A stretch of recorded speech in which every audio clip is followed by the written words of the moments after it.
family members and loved ones are safe. This is an auspicious time to start a series again. This is today is in some parts of the world, here in the Philippines, the first day of Ramadan, an auspicious moment for our Muslim brothers and sisters. I'm glad that Baria and others have joined us. It is also a new year among the Hindus, and another so marks a very auspicious time. It's also a time for a lot of us to reflect on, particularly with where I come from in Pakistan. Last night, we lost one of our very prominent human rights activists who died at the age of 90, Rahman, who was a journalist, activist, and also the director of the Human Rights Commission of Pakistan. So in many ways, the timing is one that calls for a lot of thinking, reflection, and moving forward. And that is what this series is about. This series is following on the 23 objective series that we successfully conducted last year. The 23 objectives of the Global Compact on Migration. We started off knowing it was an important thing to do, to have the GCM socialized on the ground, because it was becoming, in words very common today, a bubble, where it was UN and the UN people that revolve in a UN world, around a UN world, that were talking about the GCM and this fantastic framework. And we thought it was important to have it socialized on the ground, have a grassroots approach to call for its implementation. That successful series finished, and in December we also had a 24-hour cycle of the International Migrants Day. And that was a fantastic moment as well, to look at some of the big issues in migration today that we deal with.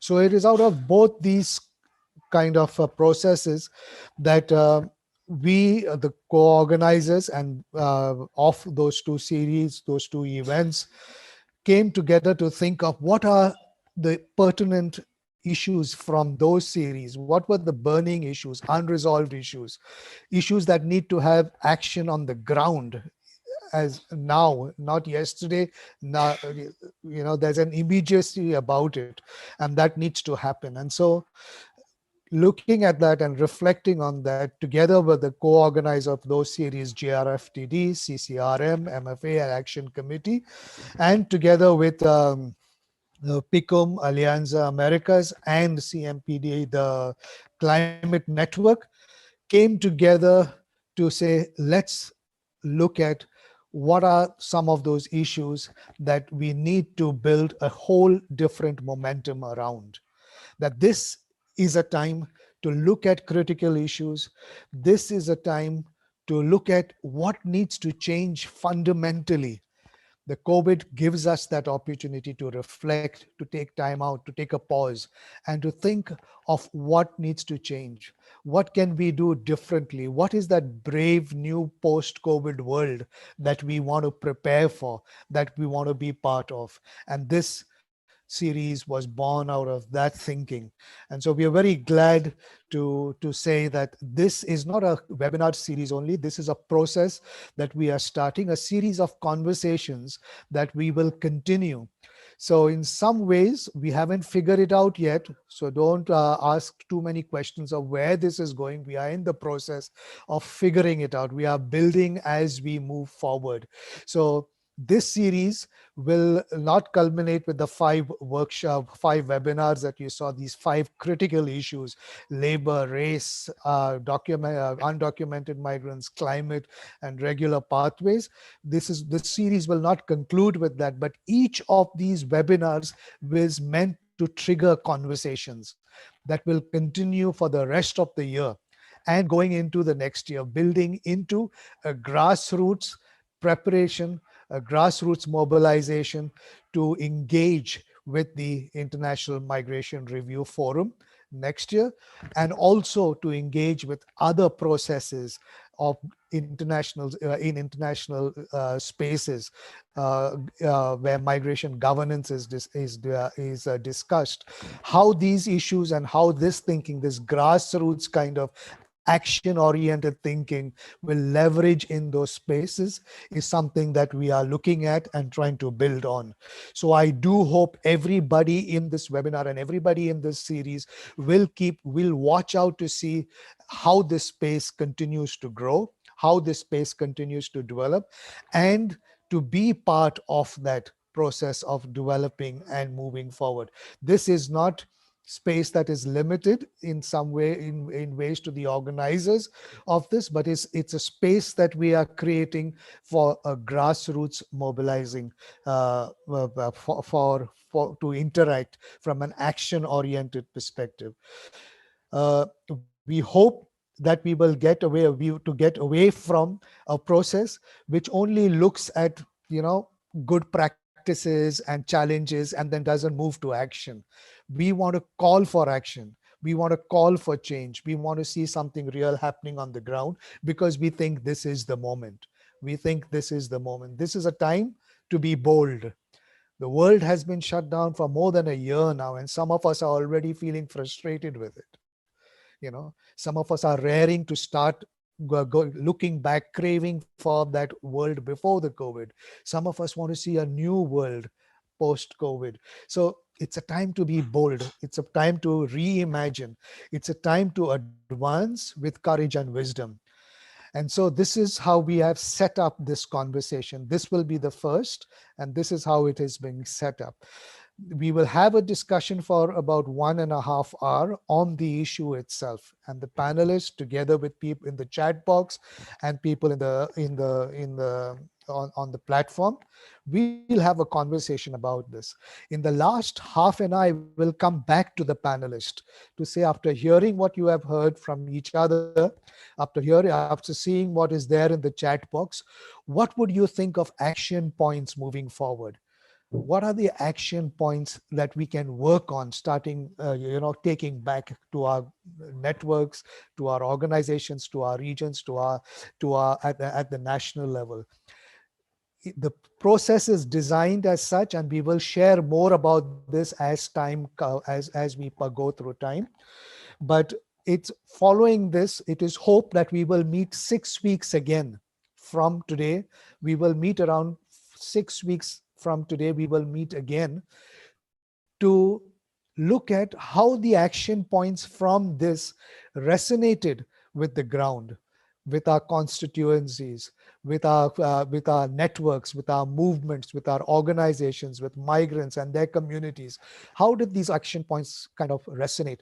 We will come back 6 weeks to the date of each of these 5 webinar series, and we will look at it, and we will and see what, from action points coming out of this, what was their impact on the ground? What did the ground have to say? What does the ground feel? And we will discuss that 6 weeks from now. And then we will go back again to the ground and the regions.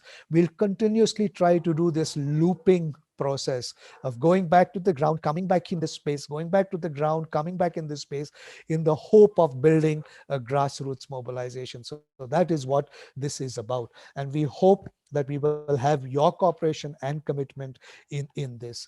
So for now, while we have still not finalized the other kind of processes, there are some, and you can contribute to that thinking as to how to take this online. We are thinking of using social media to keep this conversation going. We still have to complete that train of thought.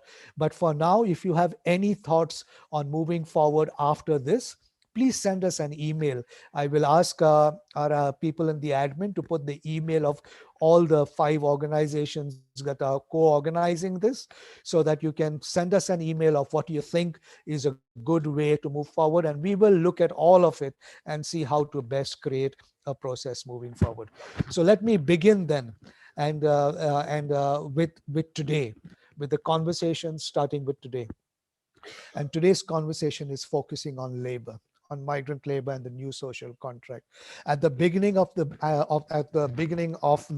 pandemic last year, there was talk of a new social contract, and it was happening all across in different webinars and movements and things and organizations, and it was felt that is important. The world was shaken, and we need to look at things differently now.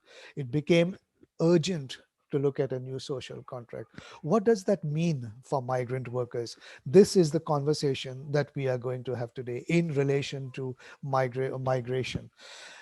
And to do that, we have very, very skilled conversationalists, people who have been engaged with us, and people who have been engaged on these issues and thinking on the ground for many, many years. And I will start off with the panelists, and I will introduce each panelist as I call upon them, and start them off with a question.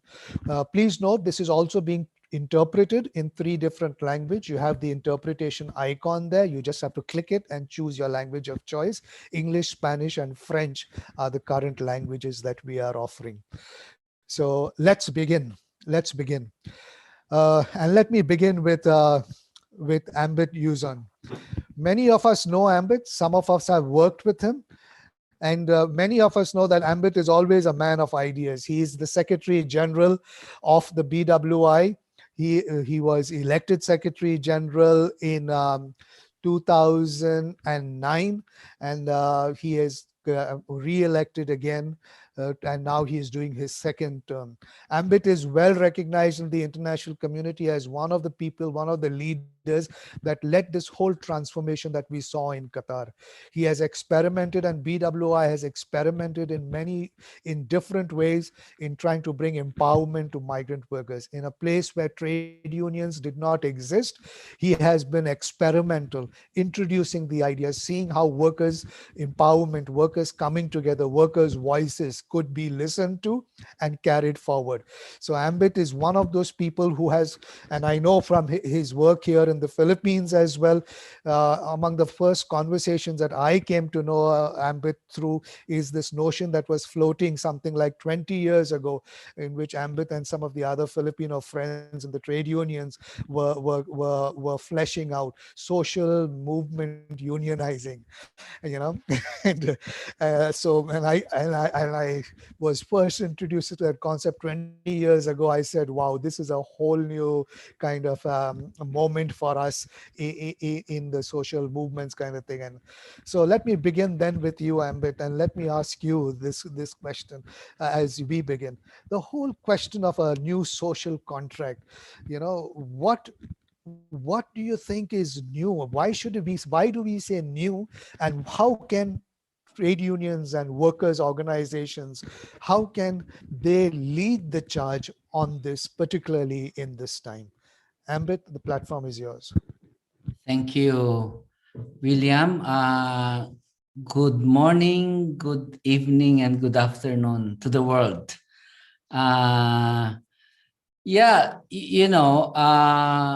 Everybody is talking about post-COVID, post-pandemic recovery. Everybody's talking about building back better. Others are talking about new normal. So it means investment, infrastructure, investment on green and cleaner job. So people are talking about, let's create more jobs, no? And this will lead to economic recovery. We need to recover now. So this is a plan now. But no one is talking about recovery for migrant workers. So I think this is something that we should highlight. I think you're right, William. We need to really raise this issue because no one is talking about the migrants when it comes to recovery. Everyone wants to have its own recovery, So for me, we cannot go back to normal. I think that's clear for us because normal is where migrants were left out. Others are talking about a new normal, but what does it mean, a new normal? They used it during the 2008 financial crisis. They said they have a new normal. And again, migrants were left behind. Now we are talking of building back better, and migrants is left behind.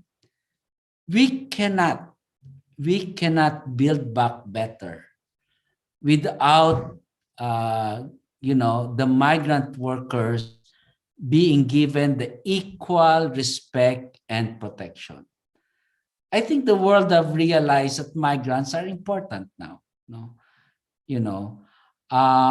Now I think it's important, William, that we have to talk about a social contract in the context of building back better.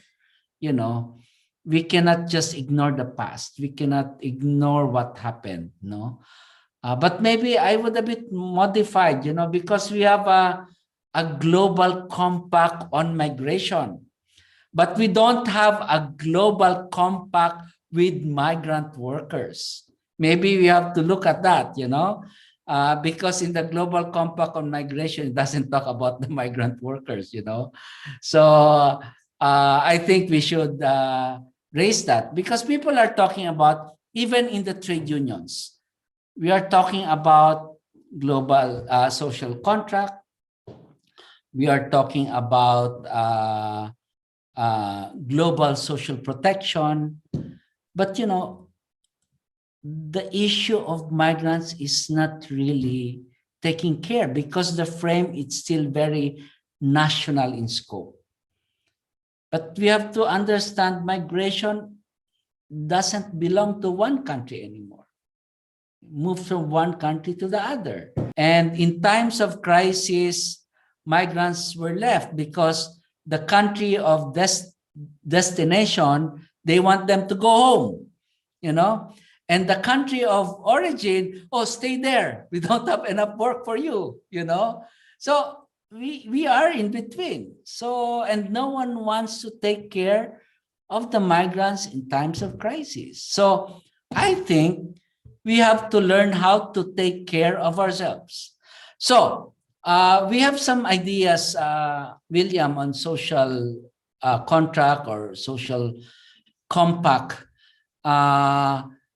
Some few points. For example, rights for all. We should migrant workers must be treated equally like any workers around the world. And, one of that important right of a migrant worker is to organize and form a trade union. We have seen that during the crisis, the employer nor the government wants to take responsibility of the migrant workers. So if the state doesn't want to take responsibility, they might as well give us the right to organize, and we take care of our responsibility. The union takes care of your responsibility for you and demand equal rights from the employer. So this is what I want to emphasize, that migrant workers must be given the right to organize collectively and demand for equal treatment. They must be given the right to join unions or organize unions so that they can fight for themselves. Second one, protection of migrant workers. I really support the work that you do on justice for wage theft, because the government should pay what is due to the workers. That's non-negotiable. You don't even need to fight that in court. It's yours. It's migrants' rights. Non-payment of wages is stealing from the workers. Government must impose sanction. So that is here. It must impose sanction. Now, in countries where are difficult, I would propose government should create a compensation fund or the workers' fund and pay the workers from that fund, you know. So no question us, pay them, it's their money, and leave the government, you know, the burden of chasing the company. Or in fact, if a company wants to organize, wants to recruit a migrants, they should contribute to the fund first, so that when they fail to pay, migrants are secured. So I think this is important. The third one is we need a global social protection specifically for migrants. You know, I just wanted to be clear that, you know, ILO is talking about social protection, World Bank is talking about social protection, UN agencies, everybody is talking about social protection. But I have not seen clearly is if the migrant workers are part of that social protection.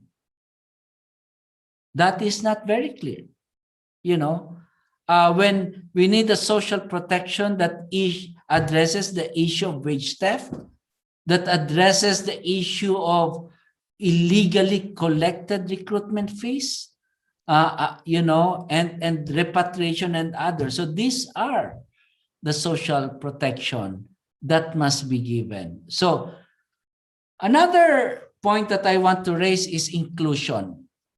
The narrative of migrant roles in society must change. The ripple effect of low-wage business model facilitate tension, social tension within migrants being accused of stealing jobs under the condition which are in reality eroding social gains of trade unions. The COVID-19 pandemic has shown that the migrants have important play. They are essential workers, the health workers, the domestic workers, the drivers, the grocery workers, restaurants. These are all migrants, taxi drivers, construction workers. These are migrants and they see the importance. And it is important to bring them together in society and must be good. And lastly, where I don't know who, you know, if you already got your COVID vaccine, when you get your COVID vaccine, whichever, you might want to thank a migrant. Without a doubt, a migrant was an essential part of getting this vaccine to you. Thank you. Wow, Ambit, what a powerful way to start. And thank you for that. I really like that. I like that you've echoed something of the webinar series that we did last year, in which John Bingham had actually said the right to recovery for migrants. And you started by echoing that, the right to recovery for migrants. This is fantastic. I like what you have said. And I saw that people in the chat box immediately resonated with you when you said, we have a global compact on migration. We don't have a global compact with migrants. Maybe we need to do a global compact with migrants. And that's fantastic. The 4 points you've given us, kind of 4 pillars, I think, almost of a new social contract, which would be rights for all, protection for migrant workers. I love the idea of a compensation fund, and that the state should give it, because when the state talks about rule of law, let's look at rule of law in a new way, in the sense of no migrant worker will see injustice done to him or her in this land. Let's put rule of law and let's put our money behind it. You said it takes investment. A new social contract a new social contract means investment. That could be that investment kind of thing. We could have states coming forward to say this injustice will not continue. I like also the whole question of social protection, and I like what you have made a distinction.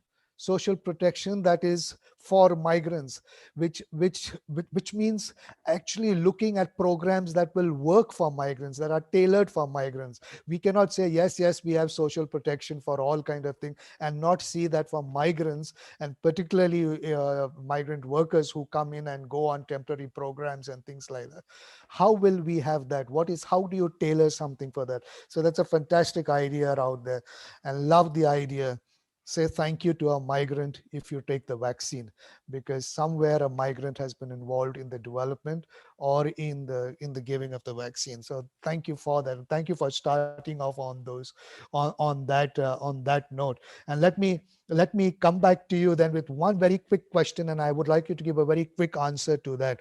So then, in terms of the GCM, the Global Compact on Migration kind of thing, uh, when we look at that, how do you think these issues are currently being looked at within the GCM? We've already finished the regional review series. I'm not sure how much you've heard of the regional reviews and things like that, and I'm wondering if you know you've heard of how some of these issues that you are talking about, were they even tackled, or are they being tackled? Can they be tackled in the GCM? And if they are going to be, how must they be? Yeah. Quickly, I'm not able to follow the regional consultation, but there are some meetings I participated. I think the Global Compact is a very strategic vision that we all have. And I think the discussion there really is looking at, strategically the issue of governance and correcting, the system on migration in the future. But, you live in the present. You don't live in the future. The Global Compact must show leadership now that we have a crisis. It's not enough to look at the future. We must show leadership. We must show that if you can help one migrant today, that's good. But you cannot tell in the future you will be taken care of. What I want is, I think, that the leaders of the different international bodies, especially now that we need the multilateral approach, against the move to nationalism. You know, we need a multilateral approach. Therefore, we need our multilateral agencies to be with us today, not tomorrow. So I think it would be good to see them some concrete and tangible result. So I appreciate the more strategic thinking, the more institutional frame, but some cases have to be resolved now because we will believe that vision is possible if if we start fixing some problems now. Thank you. Thank you. Thank you so much. The future is now. The future is not sometime out there. The future is now.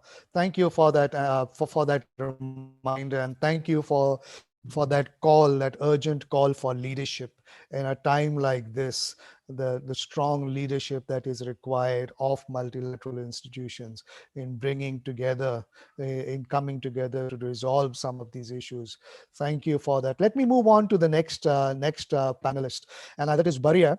Baria is a field organizer with the Peritimig, which is an Indonesian migrant worker organization working in Malaysia.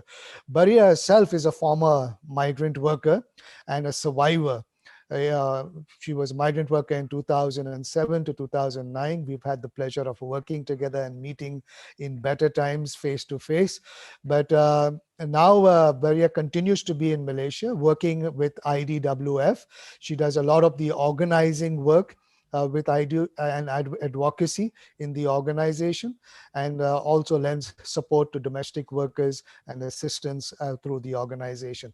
So Baria, when it comes to you, and when we look at the COVID, one of the big untold stories, or even told, needs to be told even more, because obviously one of the big impacts that COVID has had is on migrant domestic workers. And we have gotten reports, we have gotten stories of how migrant workers have been particularly challenged during these times, how they have been exploited, how their vulnerabilities have increased. We have seen that. We have gotten reports as well about it. Can you tell us from your own experience now in the work that you are doing, how has the COVID impacted, and how do you see then the social contract, the moving forward from this pandemic? What needs to happen for migrant domestic workers. Maria, the platform is yours. Yes. Good morning, good afternoon, and good evening to all of you. And I think I have to say thank you to Ambed first, because uh, uh, he already mentioned clearly about freedom of association for migrant workers. And of course, I would like to thank to the organizer for giving us space to remind again what actually happening and happening in the grassroots with the migrant domestic worker in the ground. So let me start with this saying on how the impact of COVID-19 to the migrant domestic worker, especially in Malaysia. As we know, Malaysia is the living country for around 400,000 migrant domestic workers, include those are undocumented. Mean there are many migrant domestic workers living and working in Malaysia for now. But when we are talking about the COVID-19 pandemic impact, I can share our experience with especially with Pertimik, with AMPO, IDWF affiliate in Malaysia.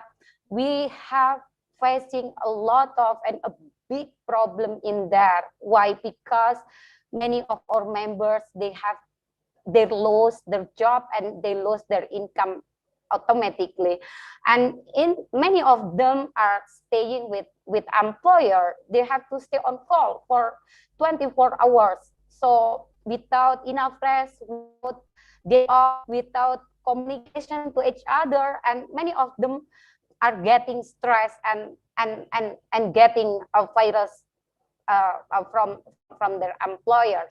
And from our experience in 2020 until now, we are receiving about 100 cases of migrant domestic workers are unpaid their salary.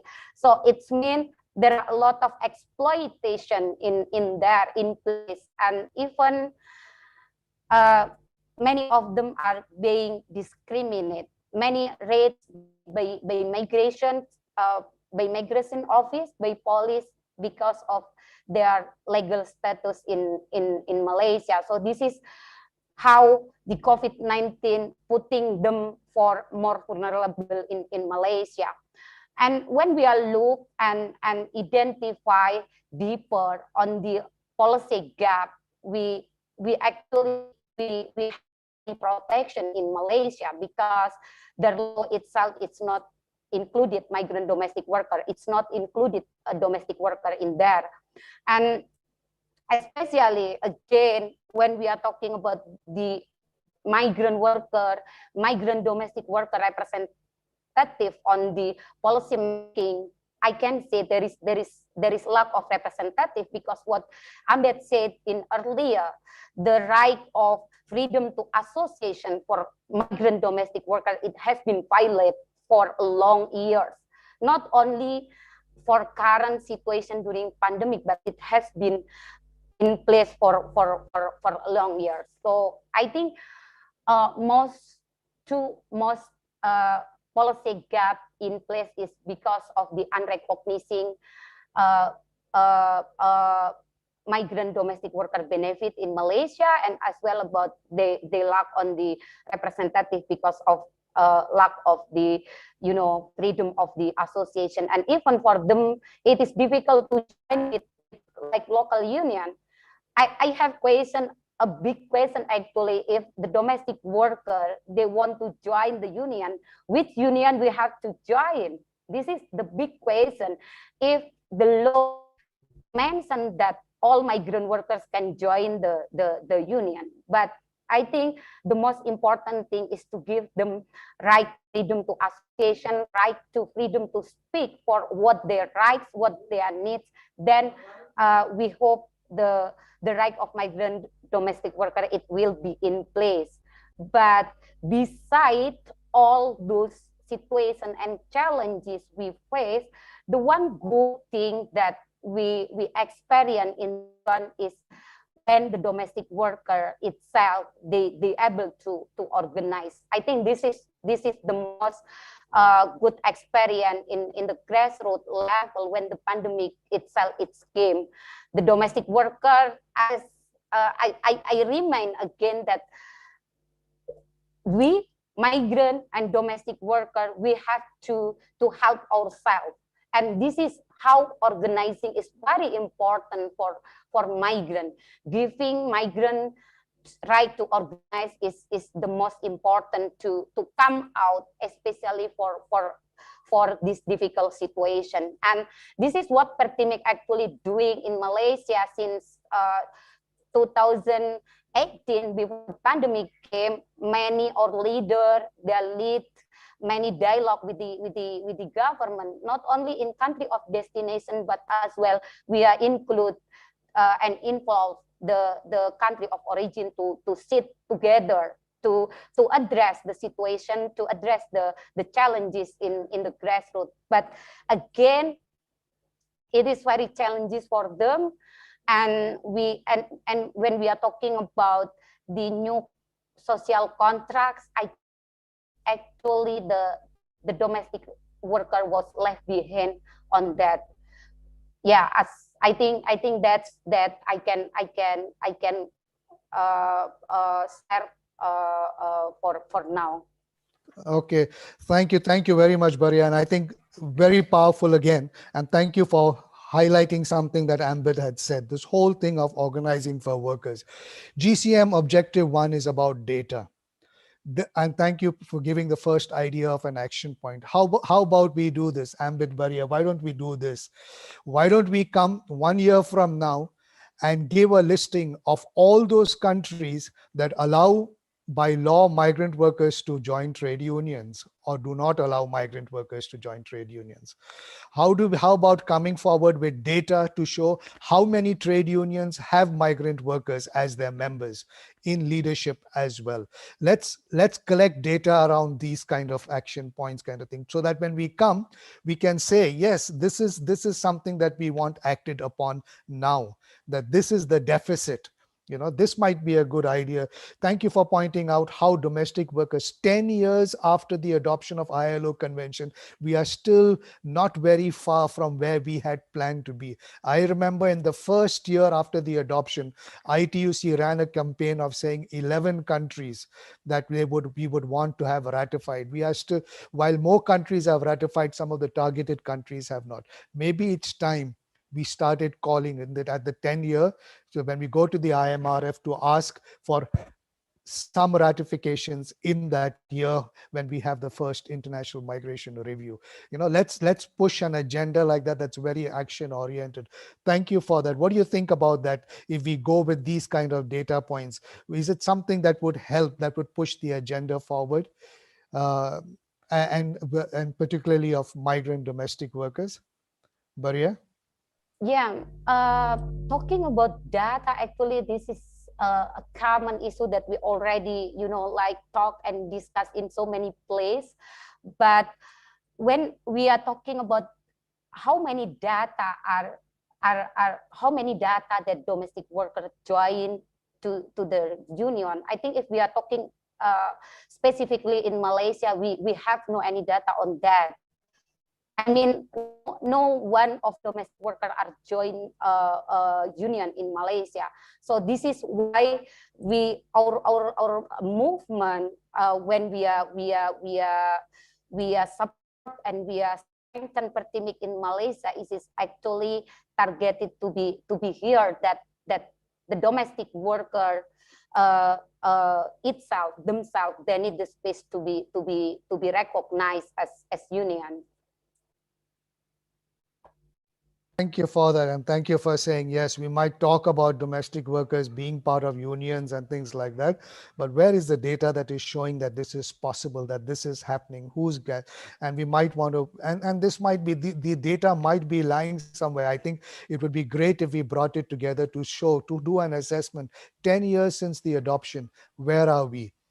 Does the pandemic make this as a fundamental pillar of the building forward or building back better? Can this be a fundamental pillar that domestic workers who played a key role key role in the pandemic of looking after their families, looking after the communities, can they see that the world will recognize them not only as essential workers, but as regular workers under the full labor code of a country, protected, like Ambit says, rights for all. So thank you, Baria, for that. I will move on to the third panelist, and that is our friend from a multilateral institution, Richard Cholwinsky, who is the senior migration specialist in the ILO, Office of the Arab States, where he is currently based in Lebanon. I've known Richard for a long time, since actually when I started with MFA almost 20 years ago. And I read his article on undocumented workers and the Migrant Workers Convention, which inspired me to be a follower kind of thing of Richard. So I know Richard well. He serves as the he oversees ILO's labor migration work in the Arab region, comprising policy and technical assistance, research, and development cooperation. He has advised many of us in civil society and trade unions as well on strategy, on policy, and on international law. So it's great to have Richard with us today. He's a lawyer by training, and so brings that unique perspective as well to our advocacies. So Richard, coming to you then, uh, you've heard Ambit, and you've said what's new, and Ambit has clearly pointed out what needs to change. Baria has put it there forward as well. From the ILO perspective, when you see how the ILO practically as an organization has also been shaken, something that should have happened 10 years down the line has been fast forward. This whole gig economy, IT, automation, and all, COVID has just fast tracked all of that. Ambit talked about green jobs and things like that. People are talking about skills and things like that. So from the ILO perspective, in a post-COVID landscape, what needs to change to make life fairer in terms of labor migration? Okay, thank you very much, William, and for the invitation. Interesting, you're saying you're a follower. We can be followers of each other without having Twitter accounts. I don't have a Twitter account, but I do. I always enjoy your reflections, and let me offer a few of my own with respect to your question. And greetings to everyone. And they'll also include some personal reflections. Obviously, I'm situated within the ILO, but even before joining the ILO, as you know, I was working on these issues for a very long time. And let me start with something building on what Ambit says and the building back better sort of discourse. I was reading recently a blog piece by Vani Saraswati, who I see is on this call, who wrote at the beginning of the year a little article for the OECD on protecting migrant workers in the Gulf. And the title continues, "Don't Build Back Better Over a Poor Foundation." Okay. And that resonated with me in preparing for making some opening remarks here. And that is because I think what needs to change, and of course, I think we can argue whether there was ever a social contract relating to labor migration, because of course, a social contract implies that there is an agreement between the rulers and the ruled, or the governed and the governors and the governed, right? And whether this would apply to migrant workers, I rather doubt. But at the core, I think, I referred to Vani's article because it's written in the context of migration to the Gulf, and the Gulf, of course, that is the quintessential temporary labor migration regimes. And I think what really needs to change to make, labor migration, if you like, fairer, it's a term the ILO uses when it comes to labor migration in a post-COVID-19 landscape, is that we really need to rethink and reassess this prevailing paradigm of temporary labor migration and mobility. And this is a paradigm that we've had with us for a long time, and particularly over the last 2 decades, and which has been at the core of the migration development nexus, certainly over the last 2 decades. And clearly this paradigm is linked to many of the systemic issues and decent work deficits that have been magnified during the COVID-19 pandemic. And Ambert has already referred to some of these, some of the examples, some of these deficits. Let me highlight a few others, because this is where I think the changes need to happen. And it's really important to focus on this and not to sort of go back to business as usual. This excessive dependence of temporary migrant workers on their employers. And of course, in the Middle East, we have the kafala system, but there are also other restrictive sponsorship systems. So this is point number one. A second point, and this applies in various parts of the world and in Europe in particular, this mismatch that we often have between the regulations in place and actual demand for migrant workers in the labor market. With the preference, for example, in the European Union to facilitate admission of highly skilled migrants and having very restrictive rules when it comes to the admission of low-skilled or low-income workers. And often the regulations around these admissions are very complex and increase the risk of irregularity. And there's a very good recent report, which I'm sure some of you have seen, by Pickham on designing labor migration policies to promote decent work, which I would certainly recommend looking at. And as we've seen, temporary systems of labor mobility also lend themselves to abuses. And, you know, MFA have done an excellent job in launching this recent report on wage theft against migrant workers, and really a good job, I think, of unpacking what wage theft means and the arrays of abuses it encompasses. But there are also other abuses that temporary systems of labor migration engender. You know, the lack of social protection.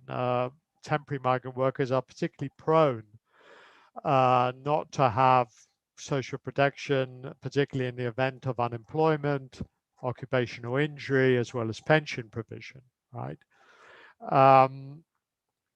Very little or no opportunities for family reunion. We've already heard limited voice, right? Limitations on freedom of association, right to organize, collective bargaining.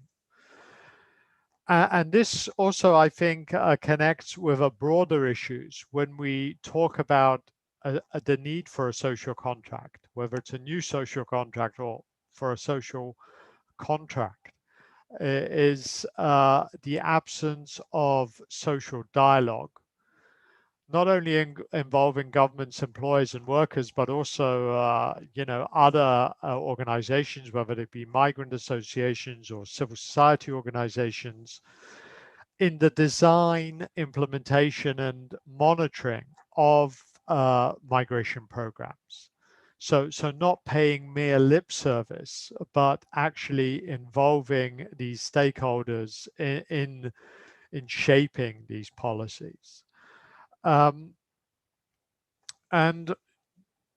you know, a final point, and there are others, I've only selected, that I think in the context of temporary labor migration, we need to pay attention to in the future, is providing options for migrant workers in such programs, providing them limited pathways for more secure residence, even settlement, and for all categories of workers, and not only those who are high skilled. In terms of solutions, I think a lot of the solutions are already there in international labor standards, in human rights standards, and particularly the instruments protecting migrant workers, which, as we know, have not been widely ratified. And there are also some solutions, some good solutions, I think, in the Global Compact on migration, and particularly in the labor mobility objectives, particularly 5 and 6, but also others. And I can go into more detail, but the solutions are there in terms of redesigning or rethinking these programs. I mean, we need political will and implementation. Thank you. Thanks, Richard. Thanks for that, and thanks for putting out a very bold vision out there. Something that many of us have grappled with at the international level, particularly in the GFMD space. I still remember in the early days, and I see our colleague Neha Mishra here from Solidarity Center as well. In the early days in the GFMD, one of the challenges we had put to the GFMD was this whole question of the for civil society, this temporary labor migration programs, because like you say, they are linked to systems of deficits of human and labor rights kind of thing. And it's good that we recognize, and and how over the years we have tried to, the international community has tried to tweak it to make it sound better. Because so we've had circular migration, giving the impression that people will come and go, the world has changed kind of thing, and then win-win-win solutions. It's a win-win-win for all and things like that. But I like what you say. Let's recognize that it is a paradigm that is systemically deficit of labor and human rights. Let's agree on that. Let's make that a premise to begin with, and then start looking at what would be the alternative kind of thing. I think that's a good way to start. And I like what you gave as part of a solution as well, that if we are going to get rid of something like that, or reimagine or reassess this paradigm, start with social dialogue. There is an absence of social dialogue, and particularly with migrant workers. And you started by saying, was there ever a social contract with migrant workers? I like what Raj put in the chat box. There is a class struggle kind of thing, which also plays out in these kind of temporary labor migration programs. I like that analysis from the left coming forward here as well. So it might be good, and that's why when you then talk about this paradigm, I know it needs a lot more discussion, but to make that shift, what would it take? What would it take to make that kind of shift? Because at least prior to the COVID, the world seemed to be almost moving towards that. Temporary labor migration programs were becoming the kind of program to look at kind of thing, even in the developed world kind of thing, from seasonal worker programs and things like that. There's so many temporary kind of programs. So we were going to make that shift. What would be baby steps, or what would be the first steps, not baby steps, but the first steps to start designing something different, a different paradigm? That's not an easy question, William. Thank you. Just to offer some reflections on your question from both personal as well as an institutional perspective. Let me start with the institutional perspective. When we discussed labor migration in the ILO in 2017, one of the things that our constituents, and particularly our worker representatives, called for, and which will be upcoming, is a report to reassess temporary labor migration. Because in the discussions at the ILC, and I recall you were there yourself, and you may recall that this question was put out there, that as you mentioned, that these programs are prone to being essentially fundamentally flawed, right, in terms of rights protections for migrant workers. So there needed to be a sort of stock taking of temporary labor migration programs. And I'm based in the Beirut office at the moment, but I know that that work is underway, and there's supposed to be a report, I think, to the ILO governing body on this next year. So there'll be an opportunity, I understand, to discuss this sort of further at the institutional level. Okay. Obviously, I think, one would hope, and this goes back to, we often say this, and Ambit said this, the COVID-19 pandemic has obviously drawn attention to the dignity of work, the value of what we often looked at and called sort of low-skilled, low-income work, right? That has been really at the core of keeping economies and supply chains going during the course of the pandemic. And you also, and one of our speakers, and you also mentioned the important role that has been played by domestic workers in households. Particularly across the region in which I'm in at the moment. So you would hope that the COVID-19 pandemic would sort of enable us to reflect on these workers and on the sectors in which these workers are in, and how we can give more value and ensure decent work in these sectors. And, again, from an institutional perspective, there will be discussions at the ILO and particularly at the upcoming Labour Conference on inequalities at work, because as we know, the pandemic has highlighted the deep inequalities in the world of work, not only within countries, but also between countries, which also resonates, of course, with SDG 10, right, in the 2030 Sustainable Development Agenda, which we are all supposed to be moving towards by 2030.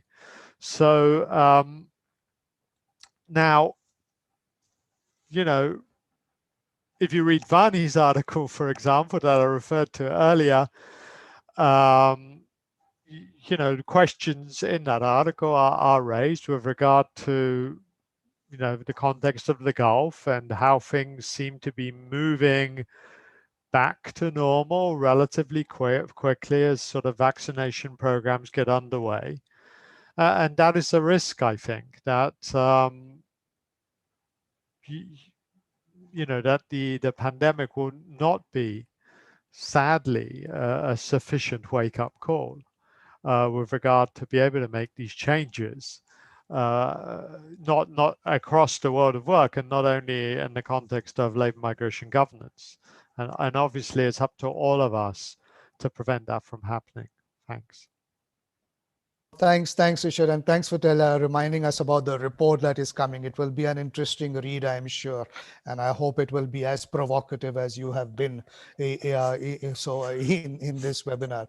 I like what you say as well. I think the only way of showing that we value essential workers, we have coined this new term in the time of the pandemic, but human memory is also very short these days, and it will be easy to forget once vaccines are mainstream, kind of thing. But I think the one way to recognize essential workers, and this is what Baria has said, is as well recognize them under the decent work agenda. Bring them under the decent work agenda. Simple. And that is the way we value essential workers as workers.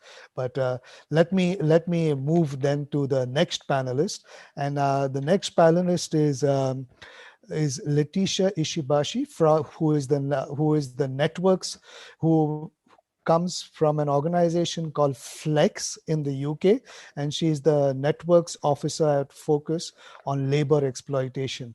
Now, Letitia coordinates the Labor Exploitation Advisory Group, a platform to promote information sharing and collaboration among organizations working directly with people at risk or with experience of labor exploitation in the UK. I had a nice chat with her in preparing for this webinar. So it was very interesting to listen to their work. And I would like to thank Michelle, one of the co-organizers in this platform, who actually introduced us to the work of Flex. So it's great to have you, Letitia, with us.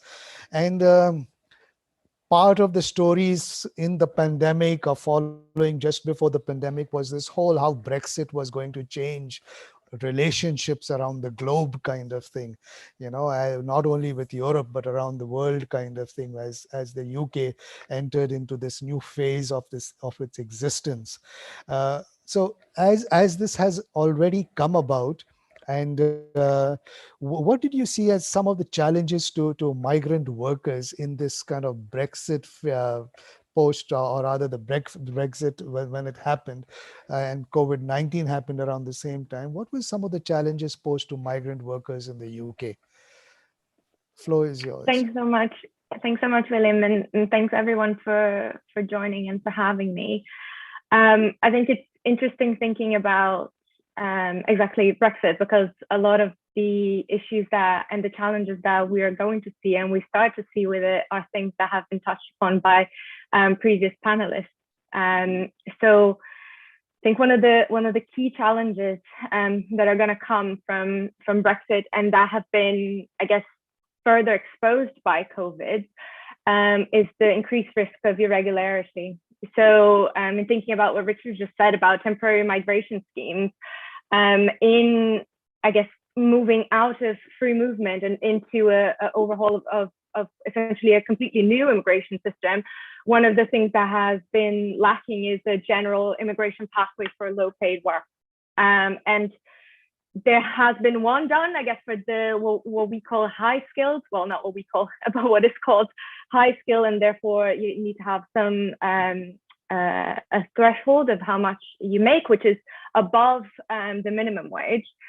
And therefore it means that people in low paid work don't currently have a pathway into migrating into the UK. And essentially what this means in practice is that a lot of the people that have been maintaining the economy going during the pandemic won't have pathways into the country anymore. And these are sectors that are heavily reliant on European and non-European migrants. So sectors like cleaning, social care, and also sectors that have been heavily affected by the pandemic, like construction, hospitality, and so on, are also heavily dependent on migrant labor.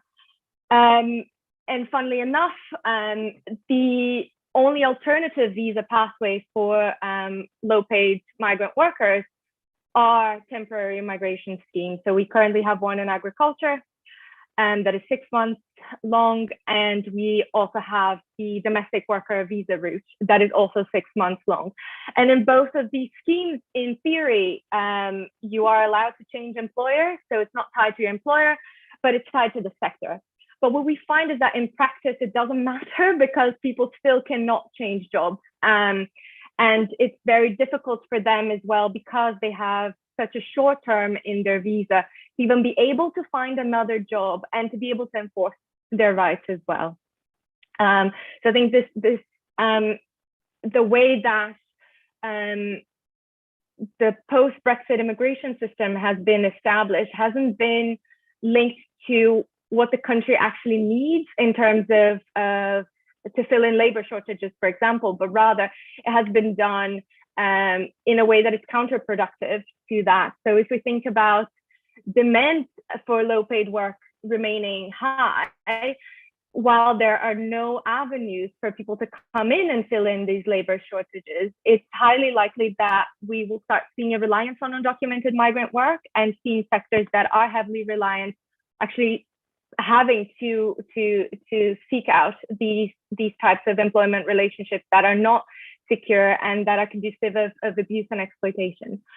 And I just wanted to stop here and just talk about how this risk of irregularity, it doesn't just touch on people that are coming into the country through routes that are not regular, but it also touches on people coming into the country with a visa, but with a visa that might have conditions that will make them irregular if they go beyond the working conditions that are defined in their visa. So if we think about, for example, students that come into the UK and they're allowed to work for up to 20 hours a week, if they work for 21 hours a week, they are already they already live in an irregular situation because they're working beyond what their visa allows them to do. And we already see employers pushing students, especially during the COVID, when they don't have access to safety nets, to accept longer hours, and therefore they're in a condition of irregularity.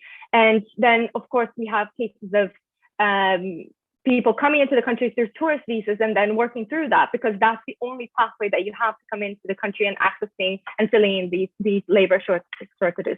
And then I think the second biggest challenge is something that was also touched upon by both Richard and Maria, which is the increased risk of exploitation.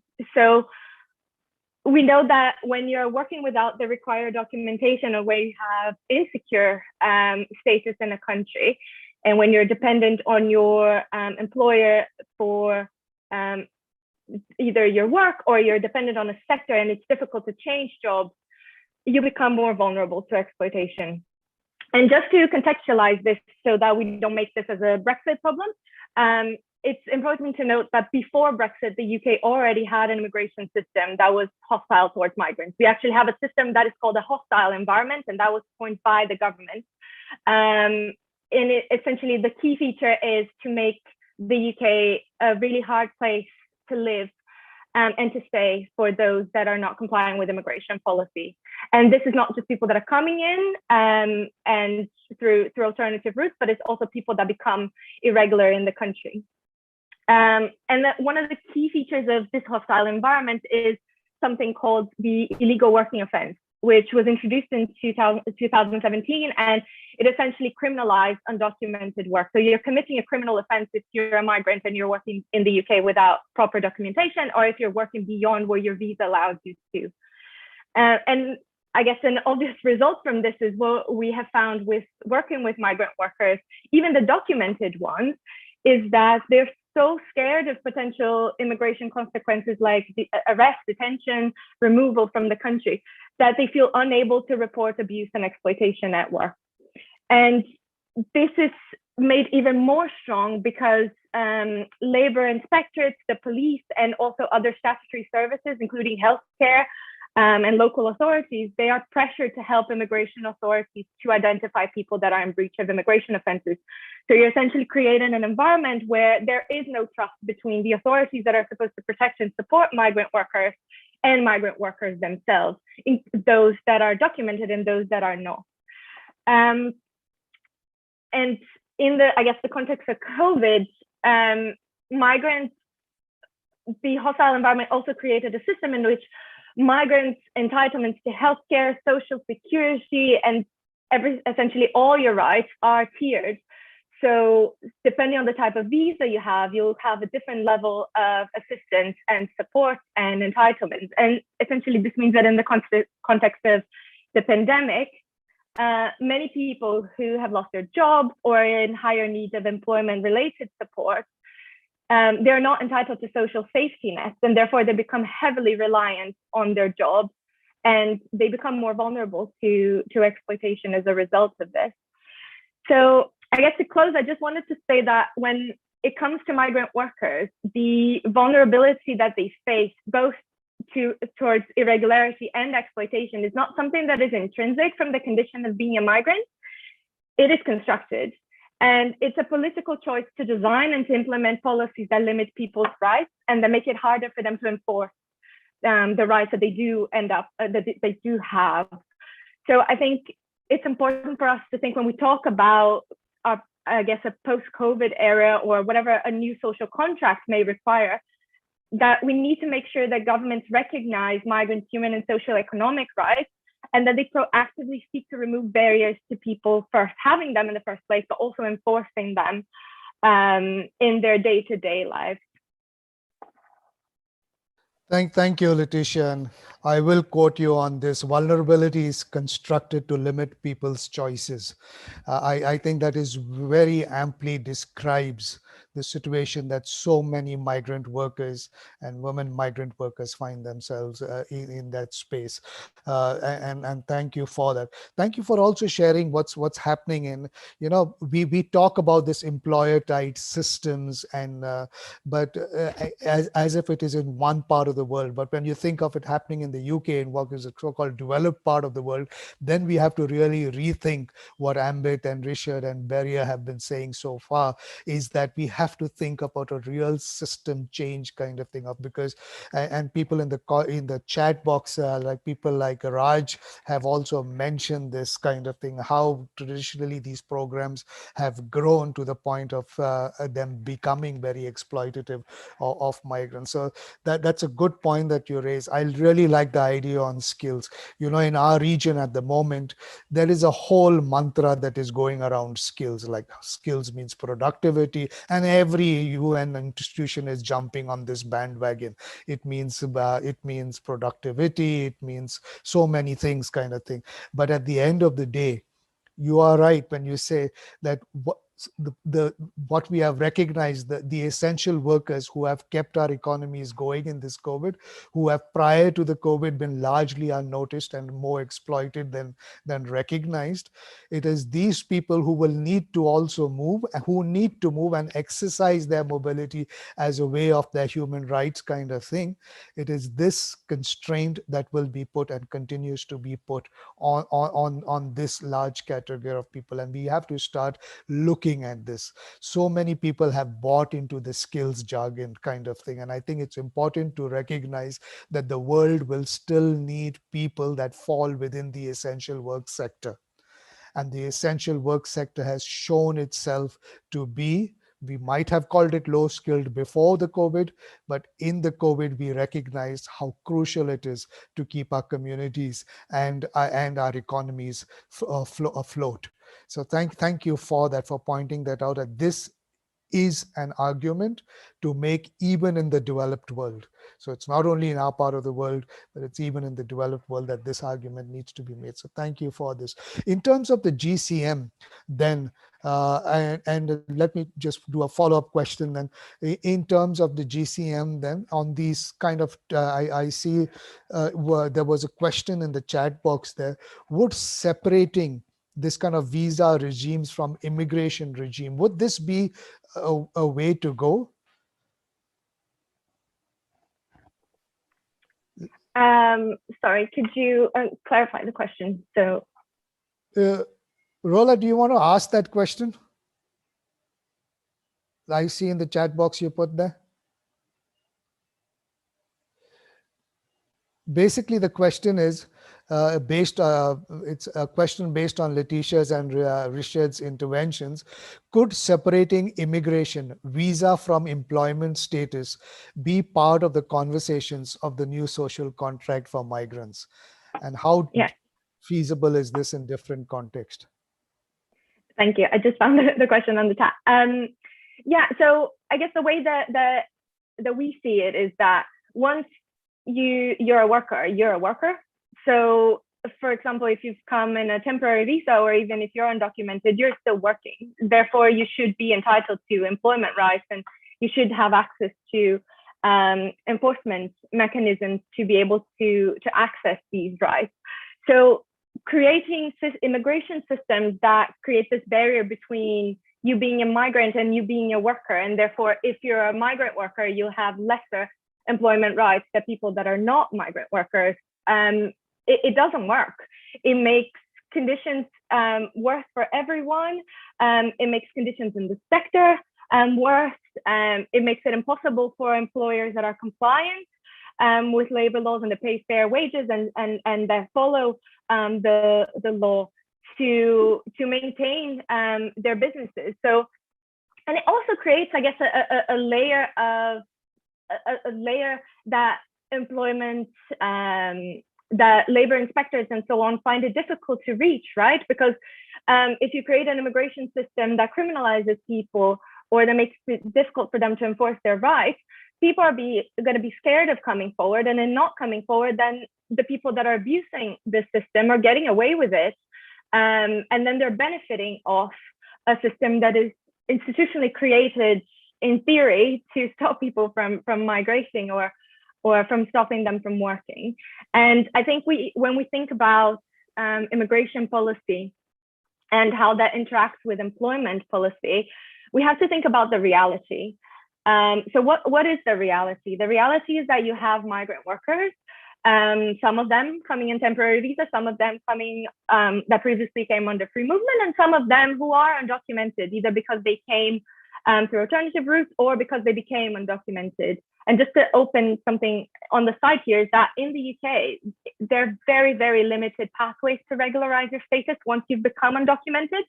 So that's also something that needs to be addressed, that you can't just live in a situation as limbo if you've made a mistake, or if the government's made a mistake, or your employer has made a mistake with your visa and you have no way of addressing that. So if the reality is that you have these migrants and they work, why wouldn't we want to ensure that they have access to labor rights, that they're able to enforce that they have access to minimum wage, they have standards, that they have access to health and safety standards, that they're protected from COVID in the workplace, but also that if they're sick, they're not forced to go to work because they have no other alternatives, because they don't have access to social security and so on. So I think we have to stop looking at the underlying conditions from specific visas and saying these groups of workers won't have access to this and this and that, and just make sure that if you're a worker, you have access to all of that. You have the right to unionize, you have the right to enforce your labor rights. Otherwise, we are creating a condition that is bad for migrants, but it's bad for everyone, including the local labor force. So hopefully that answered the question. It more than answers the question. In fact, it is very enlightening in what an unenlightened time we live in, because when you say it, it sounds so obvious in the sense of, yes, if you come in as a worker, you're treated as a worker. There is an old ILO, ITUC slogan that says a worker is a worker is a worker everywhere.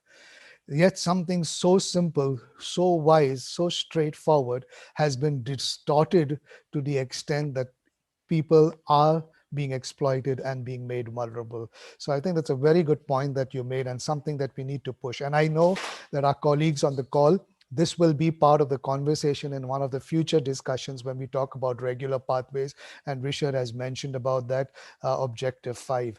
But just to point out on this conversation, thank you, Dr. Aranju, as well, for the comment that you have put in the chat box there, where you say approximately 86% of Bangladeshi migrant workers trained in skills development centers are graded as unskilled or semi-skilled or semi-qualified in GCC countries. And this is where we need to have a real critical perspective on this skills program, because at the end of the day, where is that guarantee that says, yes, skills would mean this, and I think it's so important that we unpack it in the way that you are doing, Leticia. So thank you for that. And we will continue to have that conversation in one of the upcoming webinars as well. Let me move on to our 5th panelist, Maria Perlas Sanchez from the Elizabeth Moldin Memorial Advocate for Migrant Women. And Maria serves as the first fellow of the program and at CDM in Mexico, where she fights alongside migrant women to advance justice and equity in labor migration programs. Prior to this role, she worked to ensure the voices of migrants were centered in media and policy debate as CDM's communication coordinator, policy and campaigns. Thanks, Maria, for joining us. I think it is your morning, isn't it? It is. Thanks for joining us today. And let me ask you, in terms of, again, we are looking at the whole new social contract. We are looking at of how to build something better, build forward better, so that what was faulty in the past, what were gaps in protection and recognition of rights and dignity of people, that we don't make that mistake in the new design, with the assumption here that all of us have been humbled by COVID. All of us have been humbled by COVID. So with that assumption, how has the COVID-19 pandemic affected conditions for migrant workers in the US-Mexico context? We've just heard from the UK, but let's hear a little bit from the US-Mexico context, and what kind of policies around labor migration is needed to ensure their protection. Maria, the platform is yours. Thank you. Thank you for having me here today. It is an honor to be surrounded by experts and advocates as we discuss these critical issues. So, Centro de los Derechos del Migrante, the organization I work for, is a binational organization with offices in Mexico and the US. And we work primarily with low-wage migrant workers, typically those who work in temporary visas, also known as guest worker programs. Leticia kind of mentioned them earlier as well. While recruitment in these programs is non-uniform, many migrant workers are commonly recruited by a recruiter, a third-party agent hired by the employer in their home communities in Mexico, and migrate to work in the US for seasons at a time. The worker's visa and immigration status is being conditional on the employment to a single employer. Thus, their immigration status depends on that job and on that employer. As Leticia shared, these programs have expanded tremendously in the last decade. We see that also in the US context. However, protections have not. Before the pandemic, migrant workers already faced great vulnerability to abuse in these programs, which are largely unregulated, they're privatized, and in structure in ways that lend themselves to systemic worker abuse. For years, we have documented violations in occupational health and safety, forced labor, trafficking, wage theft, as mentioned earlier, recruitment fraud and abuse, discrimination, and a lot of retaliation.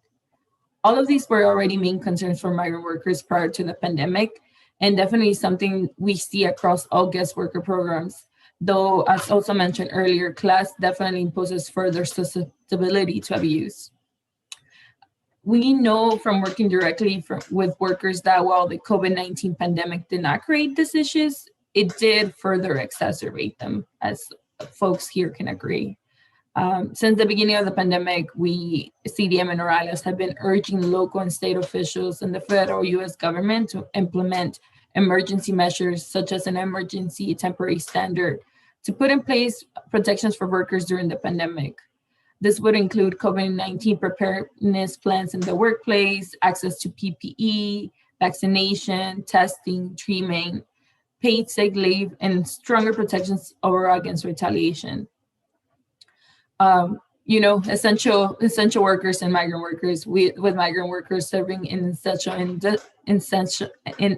industries such as agriculture, seafood, poultry, healthcare, and others.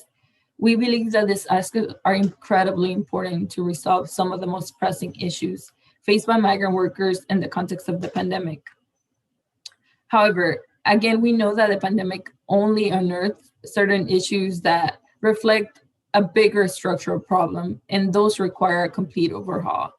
For that, we have advocated and we continue to advocate for a labor migration model based on a value system that prioritizes the experiences, the voices, and dignity of migrant workers.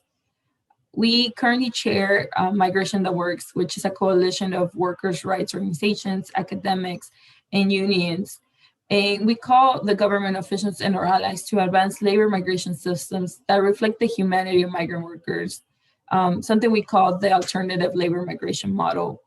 We believe that until we have more extensive protections founded in values such as freedom of movement, family reunification, access to justice, self-determination, migrant workers will unjustly carry the burden of abuse. As we look into the IMRF, we need to affirm our commitment to a new social contract that ensures migrant workers access benefits and permanent residency, rather than this more temporary privatized programs that I've mentioned right now, and that are far, far from being a solution to a lot of the immigration issues we face today. I'll stop here for now, but I'm happy to answer questions. Thank you. No, thank you, Maria, for that. And again, it comes across as quite, you know, shocking that you would have these kind of situations persisting, and they continue to persist. And I agree with you what the fact that these programs are growing, you know, and that is the frightening prospect. Even as we talk in this platform about a change, we know that before the COVID, it was these kind of programs that were expanding. Do you see the possibility of change under the new administration kind of thing? Is there hope kind of thing moving forward? You know, in the work that you all have done and how you all have been able to leverage on some of that work. Uh, have these programs? Uh, do you see change possible in the future with a new administration? We see change as being possible. One thing we were very excited about was the introduction of the US Citizenship Act that provides the citizenship pathway to citizenship for all undocumented people. And it also includes certain workers in temporary visa programs, such as those are agricultural workers in the H-2A program in the US. And for us, that's a signals a change and a potential opportunity for opening up further discussions. We know that folks tend to look at the guest worker programs as the alternative, as a solution. But our position has always been to really make sure that this programs actually are structured in ways that respect and that reflect the dignity of migrant workers and workers and families. And currently that's not the reality, but we're hoping that, yes, with this administration, they're at least having more discussions, more talks with us, and that we can advance those changes and policies that we want to see. Thank you for that. And I like what you say when you say workers and families. I think part of this whole kind of labor migration, temporary labor migration programs, guest worker programs have largely exploited the labor of individuals that are brought across kind of thing.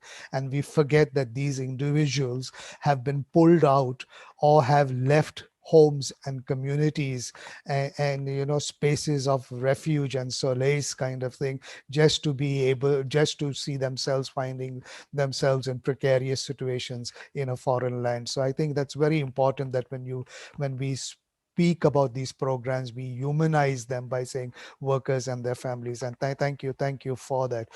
We are moving now to the last half hour of our webinar, in which we actually start talking about action points. You know, like I said at the beginning of this webinar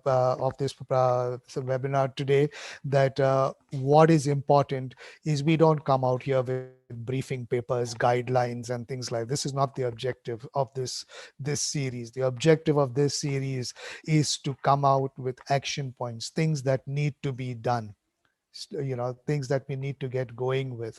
I see a lot of people in the chat have shared some very good resources as well. I will ask one or two people from the group who are in the platform who have contributed to this chat box to quickly say, if I'll give you a 2-minute intervention. I can see I will ask you, Richard, to please answer the question of Ray Koslowski. I hope I pronounce that right, in the chat box, to please, if you could look at his question that he has raised. Raj, you want to come in here and make a comment very quickly? Raj, and Raj, you still there? Can you unmute me? You are unmuted. Yes, you're on. Go ahead, Raj.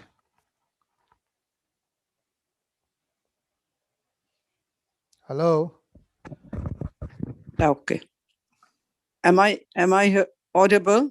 Yes, Raj, go ahead. Okay, very quickly. Quickly, what I want to say is that if migrant workers have to have a voice, there have to be associations or federation.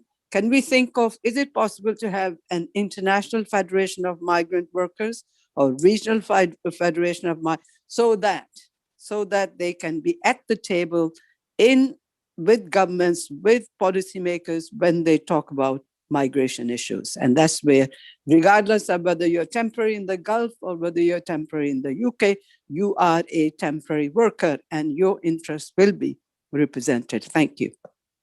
All right. Thank you for that. That's a question to the trade union people here, and I'm sure you have an answer to that. I can see Dr. Ranju, you have shared quite a bit in the chat about the situation and your own experience, 20 years a migrant worker. You want to come in and make a comment? Dr. K. Ranju?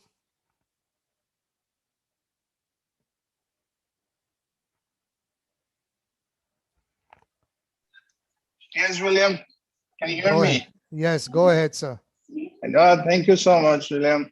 I just share what I have, I have encountered myself. I did a research with Bangladeshi migrants, and that was the base of my PhD degree.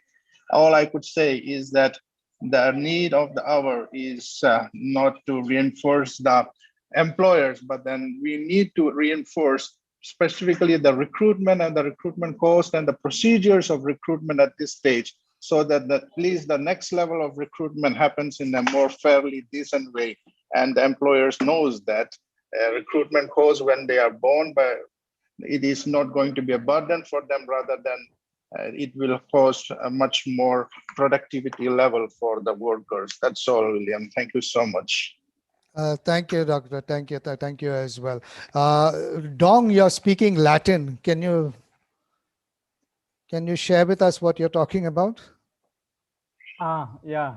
Thank you, William. I just got interested with that principle, the trump card from Letitia's argument that, I mean, the moment that you are classified as a worker, you already have a right. And that's inherent. And this is the principle that is in the international law that can be argued. To accord a migrant or a worker a basic right, particularly the right to representation or a legal assistance in the case that it's not your fault, that you've been driven into being an undocumented worker, for example, as what I understood from Letitia. All right, thank you. And then before I go to the panelists now to look at action points, let me, I see Graciela Heyman, you have already gone into the campaign mode. You want to come in here? So I think that we have such momentum in terms of the appreciation for essential workers after COVID, that I think we should really go into international public relations on the international level, on the national level, so that we can start changing hearts and minds while the pandemic is still fresh. And I really see this comment by Ray, the fact that New York State passed the federal pandemic relief payment for essential workers that were left out of the U.S. program as really such an example of a campaign to really highlight the contributions. Because I think that if Richard says that we have the instruments, we don't have the political will, that is one of the things that, aside from organizing and on the grassroots level, we should also be thinking about highlighting the contributions that everybody is so aware of right now, and highlight how they don't have protections, yes, yet they are the essential workers. Thank you. Thank you so much, Graciela. And let me then come back now to the panel. Ambit, you started this by saying we don't have a global compact for migrants. Graciela has put there a new social compact for essential workers. Obviously, those are resonating thoughts.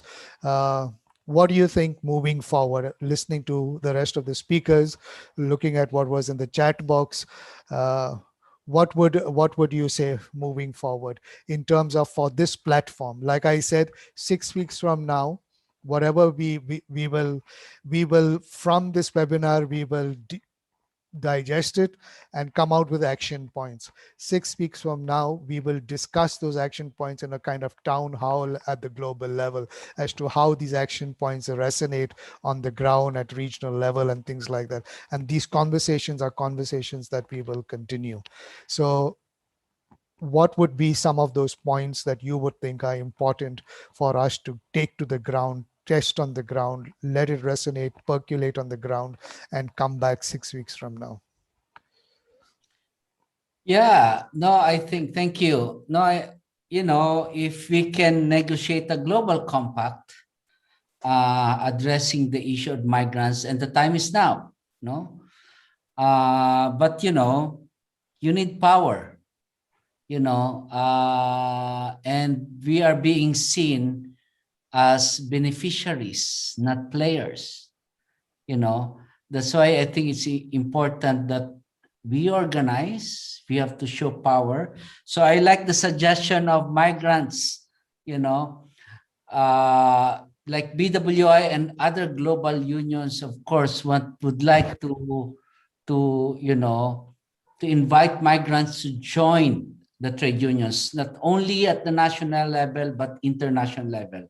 So my organization, BWI, is a global trade unions. You can join our national affiliates, but you can as well join to the BWI. For example, in Qatar, there is no trade union, but the workers are joining BWI. So we need to organize, no? I think we need to, we should not look at trade union membership as a technical thing, It's collectivism, migrant workers working together. So if we have to build power, and then we should be seen as a party to negotiate with. So unless we don't organize, unless we don't show we are united globally, no one will have an agreement with us. They will not negotiate with us. So I think the task, William, what's important is we need to create a global movement. I recognize this is not only for trade unions, this is for many of you from the civil society. We need to create a new movement, a new migrant movements that will negotiate on behalf of the migrant workers. So I think this is what, this is only the only way that we can be seriously be considered as a party to any agreement or any contract at all. Thank you. Thanks, Ambit, for that. We are not beneficiaries, but we need to be at that table, build power and organize. Thanks for that, and thanks for that message, and for that invitation as well to join trade unions. I see John Bingham on the call. John, I'll ask you to make a comment in a little while, but let me just go first to Baria. And Baria? Yes. Yeah, I think I just quick respond to the first comment related on the global union on behalf of the IDWF, the International Domestic Worker Federation. We are representing over 500,000 domestic workers around the world. It's mean we are a home for domestic workers. So this is what we are doing, that the domestic workers need to be organized strongly and need to be sit together on the policy making, not only working in the grassroots, but as well they have to sit there. And talking about the recommendation on the DCM implementation, I think this is the time to support, to more to do consultation, to more to do to do socialization to the grassroots, to the migrant domestic worker group, especially. Without that, I don't think so that we have strongly statement, we have strongly identified the needs of migrant worker itself, and of course the organizing of migrant domestic worker, especially when we are talking about domestic work, it is very important, and the government, the society, the employer, the agency representative should be support them to be organized. It cannot be coming from one group only or one party only, and I think the I'm to the what William mentioned earlier on the ratification of C-189. I think this is the most important for the global movement, that countries should ratify this convention for the domestic worker decent work. And this is our work together. It's not only domestic worker, movement should play on that, but all of us, all multi-stakeholders should be support on this path. Then I think we hope that the domestic workers they will get the rights and the justice, not only in Malaysia, in Asia, but in all the world. I think that's all for my recommendation tonight. Thank you, William. Thanks, Baria, and thank you for that. And I think that will be important. I think this would be one of the big issues that we bring to next year, and that is this whole question on domestic work, essential workers, and calling for the recognition of them under the decent work agenda, under labor laws, through the ratification of the Domestic Workers Convention. I think it will be important as to recognize the 10-year passage of the instrument. Before I come to you, Rishad, let me see if John is ready to make an intervention here. John Bingham.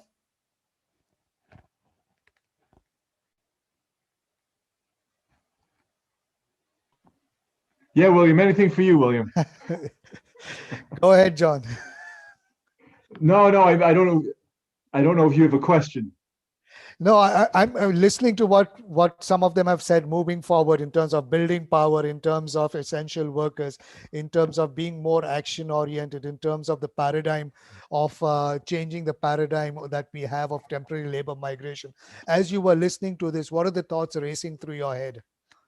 Yeah, well, the first thought always is in these webinars is the appreciation for what you bring together in focus on issues that matter, on speakers that speak to what can take them forward, and on the unity in the participants. So thanks for that global power building. And I'm going to come to what Ambit said just a few minutes ago, because I think it is about power. And I think the question of power is what unites everything that power or lack of power is what unites everything that's been said here and everything that needs to be said about moving forward on these issues.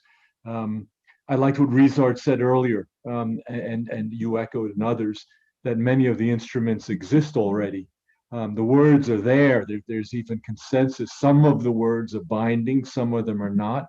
Some of them are in broadly ratified international agreements like the Sustainable Development Goals. In the chat box, it was correctly mentioned that the predecessor Millennium Development Goals said nothing about migrants and migration. And 15 years later, the Sustainable Development Goals came in and said quite a bit, including about the rights of migrant workers, in particular women, migrant workers, and about safe, orderly, and regular migration, and opened the way for the Global Compact. So enormous movement in international instruments, growing out of even some of the lesser ratified instruments like the 1990 Migrant Workers Convention, but out of the power that moved finally the Domestic Workers Convention. So I appreciated what Baria and others have said, emphasizing the importance of that convention. But power is the only thing that will move ideas and urgencies to into words on paper and words on paper into action. So I think Ambit, as always, you hit it right on the head for us all, whether it's trade unions or worker organizations or migrant associations or diaspora or other civil society, and the international organizations. It's about power.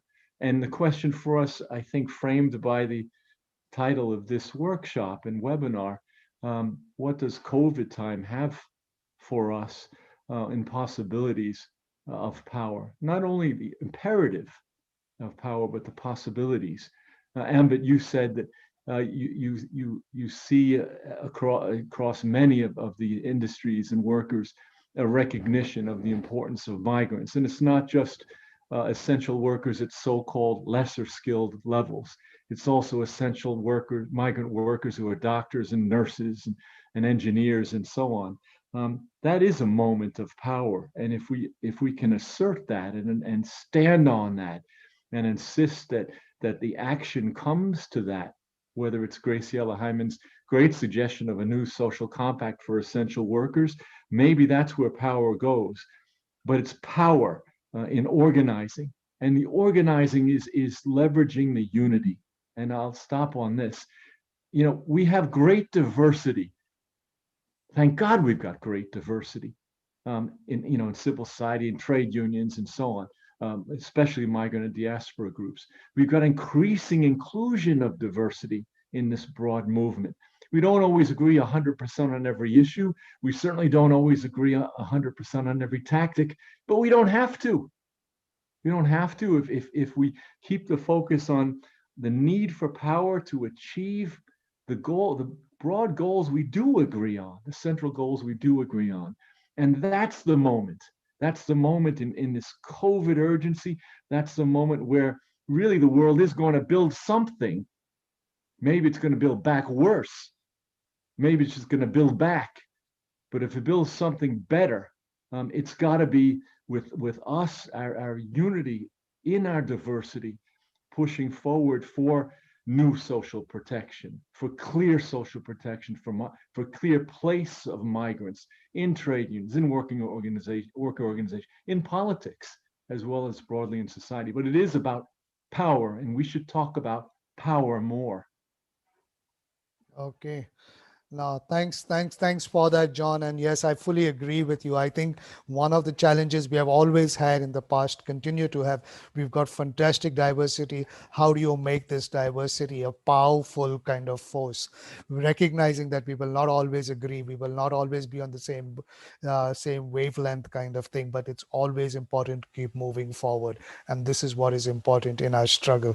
So thank you for that. Let me say, even though there's been a lot of talk about unions and power and things like that, and Ambit, you will have to recognize, I think there is one chat message there from interpreter Jenny Nunes to everyone from Vladimir, who says unions do not fully acknowledge migrant workers. In COVID-19, we have been essential for society, but the policies haven't been transferred. Very, very important point. I think sometimes within our own organizations, we have to do our own house cleaning sometimes to recognize that sometimes we fall short ourselves. So let us keep that in mind as we talk of moving forward and building power. Richard, the platform is yours.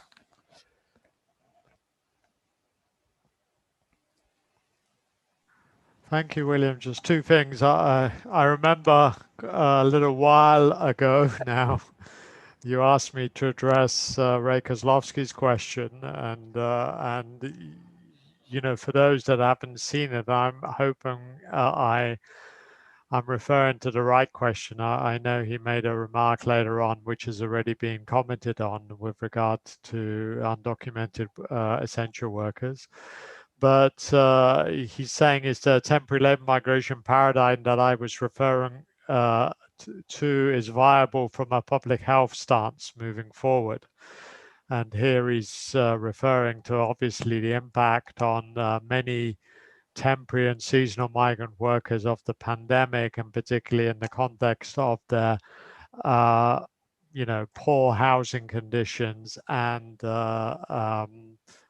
unsafe work environments. Okay, and I think the answer that is clear. Obviously, for many right thinking people, this would not be viable, right? So you would hope that one of the results, and this is an issue I did not refer to specifically, but you would hope that one of the results going forward would be improved, obviously, accommodation as well as working conditions for these workers.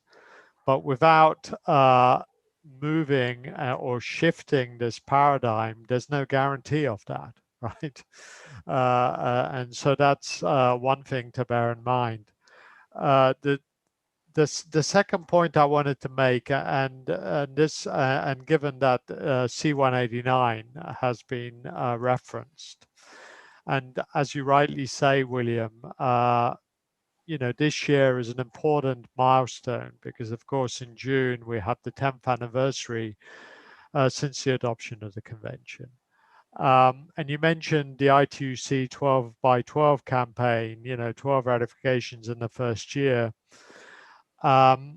Since 2011, when the convention was adopted, and we've only had 31 ratifications, right?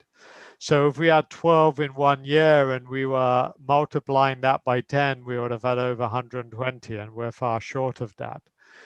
Having said that, we know, of course, that many countries, that the convention has changed mindsets and also laws and regulations in many countries, and that there have been individual domestic worker laws, for example, which we've also seen across the Middle East and particularly in the Gulf. But we also know that when we compare what these laws provide to domestic workers with what other workers are provided under the labor laws, and of course labor laws often, or most labor laws in the region that I'm in, exclude domestic workers, this is a significant gap. So even though the convention clearly called for the recognition of domestic workers' work, there continues to be a shortage of ratifications, and even where more attention has been given to domestic workers in the law and practice in many countries, it's still not treating these workers as other workers. So, and I think that's a very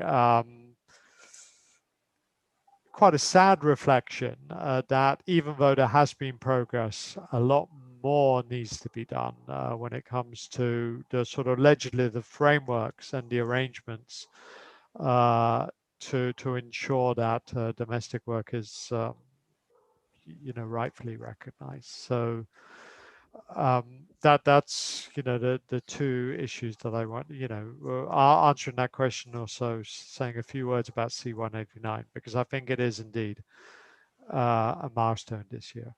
Thank you. No, thank you for that. And definitely this would be, I think, one of the big action points that we need to figure out as we come forward in preparation. This in like how Garciela says, in relation to this whole discovery of the essential worker. So it would be good for us to move along those lines. Let me come now to Leticia. Moving forward. Yeah, thanks, William. I would also say definitely power. That I think power and unionization, yes, but also recognizing the power structures and where we sit in them. So one of the things that we try really hard to do through our work at Flex, but also specifically through the work that I lead with the Labor Exploitation Advisory Group, which is understanding that we have access to specific policy spaces that migrant-led organizations don't necessarily have, and working to push for them to have access to these spaces and to be recognized as actors that should be the ones there shaping and helping to advise on policies that affect them. So I guess on what we can do, that would be my view. And I think on the government side, I think one thing that has become really clear from all of these discussions, but also with our work with migrant workers, is that we need to move away from a prioritization of immigration control over everything else. And we need to start to prioritize migrant workers' human rights and labor rights. And we need to think about what is the level of harm that that this is creating. So when you're prioritizing immigration control, how much harm are you creating at the individual level? And this does not equate to somebody not being compliant with immigration law. Essentially, you're creating a number of other harms to public safety, to people's health, to people's rights at work, and risk to abuse and exploitation. And these things are not the same, and they shouldn't be seen as being the same. We need to prioritize people's rights. And then lastly, in prioritizing people's human and labor rights, we also need to make sure that there are avenues for them to enforce them, be it through unionization, but also people having access to the courts enforcement systems without fear of how their immigration status will play with them enforcing their rights.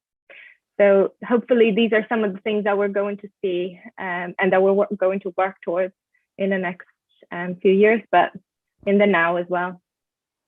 I like that as well. I like what you said about recognizing the power structures and where we sit in them, and how through that process create space for migrants and things like migrants and their voice.